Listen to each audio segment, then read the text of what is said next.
So let's talk a second about classic video games. How about one of the greatest video games of all time?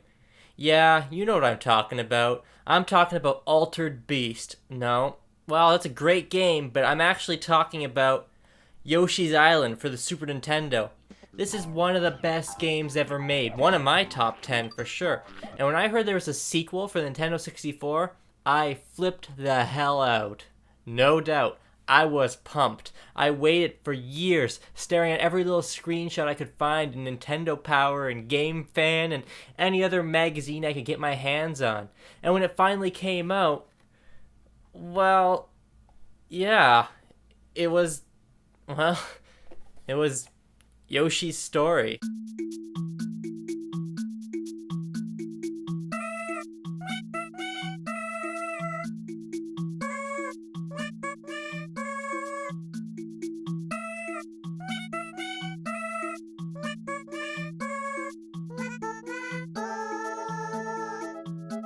Flash forward to 2013, and the opinion is pretty much unanimous. Yoshi's Story is one of the most disappointing sequels ever made. Even I thought that for a while, and then I went back and played it again. But before I get into that, I have to explain why I played it again. You see, on the DS, they released a game called Yoshi's Island DS. This is billed as the official sequel to Yoshi's Island. And you know what? It's an okay game, but the problem is it's too much of the same. It's basically a remake. But then you look at something like Yoshi's Story, which actually tried to do something different. It tried to expand on the ideas of the original while introducing new concepts. You know, like a real video game sequel. Yeah, I'm gonna do it. I'm gonna try and plead my case. I'm gonna try and convince you guys that Yoshi's Story is worth another look. The first thing you'll notice about Yoshi's Story is that it is much more child-friendly. In fact, it's almost like it's meant for infants. It's so colorful and cartoony, and not in the charming, endearing, all-ages way of Yoshi's Island. It's very, very cutesy, almost disgustingly so.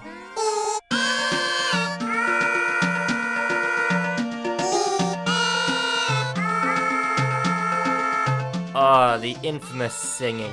That's all anyone remembers about this game, and admittedly, it's every bit as bad as they say. And you can't skip it. You have to listen to the damn song after every freaking level. And that's another thing. To beat the game, you only have to play 6 levels. 6. You can do that in less than 20 minutes. That's the beginning of the game to the end boss and the credits roll in less than 20 minutes. But that's not all the levels. It's kind of like Star Fox 64 where you have to plot a route through the game. And that adds to replay value, except there's only really 24 stages to begin with. Compare that to the 50 plus of the previous game and, well, it's a pretty sorry excuse for a sequel, isn't it? At the beginning of each stage, you pick one of 6 Yoshis and you run around and eat fruit. Once Yoshi has eaten 30 pieces of fruit, he moves on to the next stage, whether or not he's gotten to the end. So, not only do you only have to play 6 of the 24 stages to beat the game, you don't even have to play them all the way through. You can collect 30 pieces of fruit basically before the halfway point. Also hidden in each level are 3 giant super happy hearts.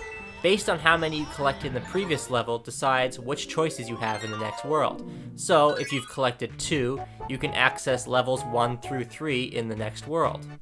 In addition to story mode, you can also play trial mode, in which any level you visited in story mode is available to replay.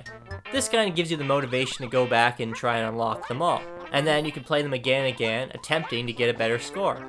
And that's where the game really starts to come together. And I know, Yoshi's Story is notoriously one of the easiest games ever made. There's a boss made of cotton candy. Yeah, it's ridiculous. But Nintendo was a little bit smart. They made it so the game can be played 2 ways.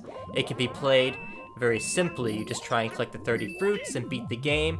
That's meant for the little kids. If you're an older player and a Yoshi's Island veteran, here's a challenge. In each level, there are a wide variety of fruits you can eat. But there are 30 green melons. Exactly 30. And they're hidden very, very well.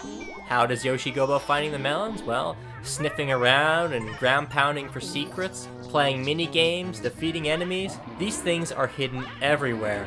And sometimes melons are in places where if you're not fast, you might lose them for good, which means it's time to start over. That's really freaking difficult. Okay, so yeah, anyone out there who's like, oh, Yoshi's Story's so easy, that's a baby's game. And you consider yourself an expert at Yoshi's Island and you think that's a great game. Okay, I dare you, go back to Yoshi's Story and try and collect 30 melons in every level. Yeah, come on, go for it.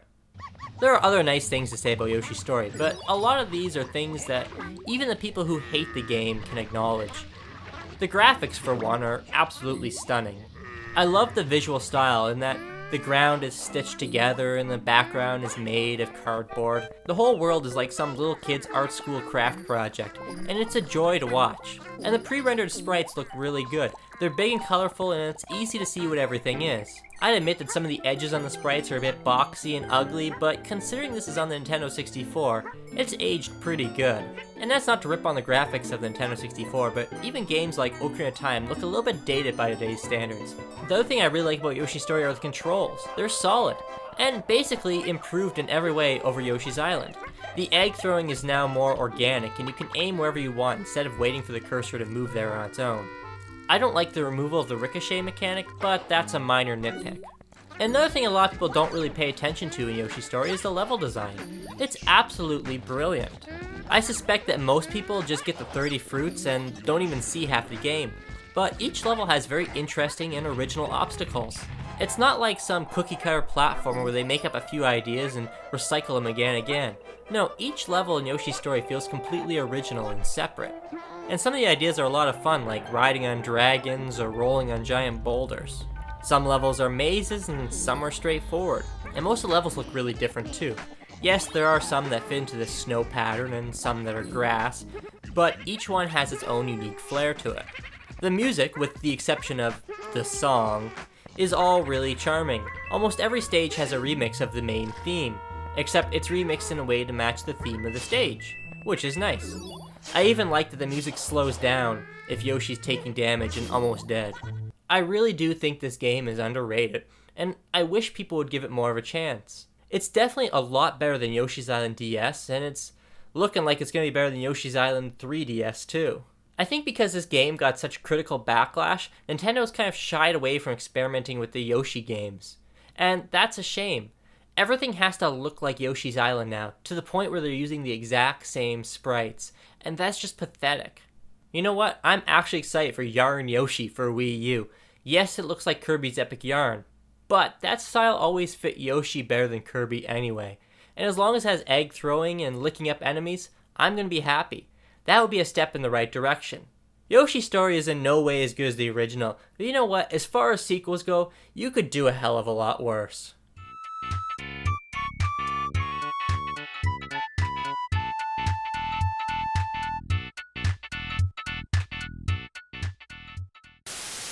So you're fighting the final boss, Baby Bowser, and it's supposed to be kind of like epic and, probably the hardest part of the game. It is the final boss, but right there in the room is the super happy tree, the thing that Yoshis have sought to recover the whole game. And growing on the tree is a heart fruit, which bestows you with invincibility and unlimited eggs. So you lick it up and you're invincible during the final boss fight. Man, that's weird. And then you know what? When it runs out, boom, there's another one. And if that's not enough, there's a bunch of other fruit to give you back your life. It's all right there, right within tongue's reach. Who the hell thought that was a good idea?